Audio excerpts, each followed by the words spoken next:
On today's show, we are going to chat about tone controls. You know, them bass and treble guys. All right. So our question comes from Jerome in France. And Jerome, I apologize because I'm sure you don't say Jerome like an ignorant American that I am. Jerome. I don't know. I know. What do I know in France? French. Merde? Isn't that like something bad? Anyway, hey, Paul, some amps have tonal controls and some others don't. Is there a particular reason for that?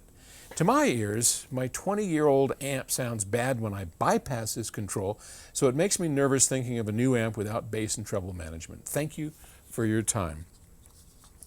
Well, I can imagine. I know one of my first amplifiers was a Kenwood integrated. This was in the mid-1970s. How many years? That's 40-something. So yours is only 20 years old. Mine was, 40 years ago. And you know what? It sounded like crap when I turned off the loudness control, which is a form of a tone control. And I had to crank up the bass a little bit because my speakers didn't have good bass, and I had to tweak the treble just a little bit because they also didn't have much in the way of a tweeter. So if I went flat on that old Kenwood amplifier, sounded nasty, and I get you, okay, but that doesn't really answer your question. We don't put tone controls on our products because we're purists.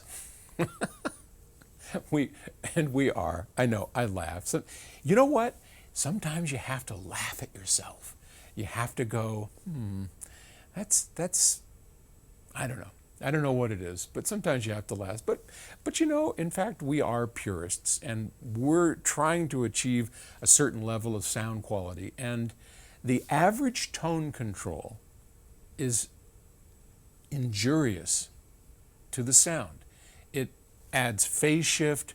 It maybe helps a little here or a little there, but in a purist environment, you don't want to add a band-aid, which is what I consider tone controls, as you're speaking of, to a preamplifier, because what you're doing is somewhere in the system you've got a deficiency, right?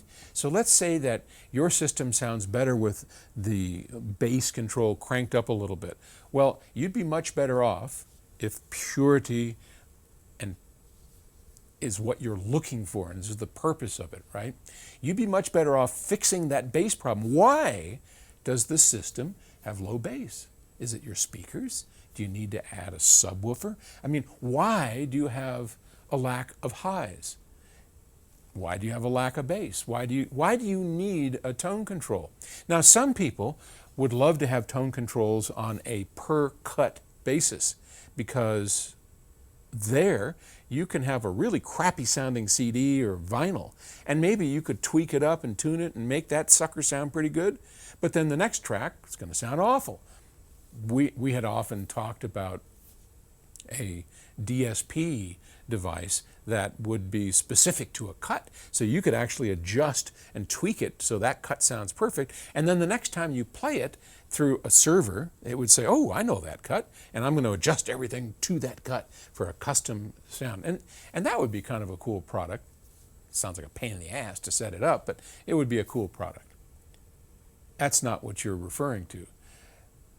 Most manufacturers that are in our hemisphere, if you will, of high-end audio manufacturers try and stay away from tone controls because they are there usually to make up for deficiencies in either your amplification system or your playback system. So that's the simple answer for Jerome. Now, that's not to say that every EQ system is bad. I remember a product called the Cello, and the Cello Palette, that was the brand, was Cello, but the product was the Palette, my apologies. And it was designed by a guy named Tom Colangelo. Now, Cello was Mark Levinson, the man's company, after he got thrown out of Mark Levinson, the company, and he could no longer use his name, which is a great story. And one day, I promise, I will actually publish my upcoming book, Confessions of an Audiophile. And in there, I got a great story about how Mark Levinson got ousted from his company, bought a $250,000 Silver Cloud Rolls Royce. It's a great story. Mark is quite a character in the industry. But anyway, he had come up with his second company, which was called Cello, and they made a product called a palette, which was a multi-band equalizer designed by Tom Colangelo, and who's a very talented, gifted designer. And I think Dick Berwin was also involved in that. It might have even been Dick Berwin's original design. I don't remember exactly. Maybe the two conspired on it. But in any case, that was pretty cool. That had specific areas with low degradation filters in the mix. And by that, I mean, there are ways to make filters that don't really have phase shift that we don't want to deal with and deleterious effects. So yes, it can be done. It isn't done in purist systems because at the end of the day, it's making up for something that should be addressed somewhere else. Long-winded, I apologize, but you got me going. I'll talk to you tomorrow. Bye-bye.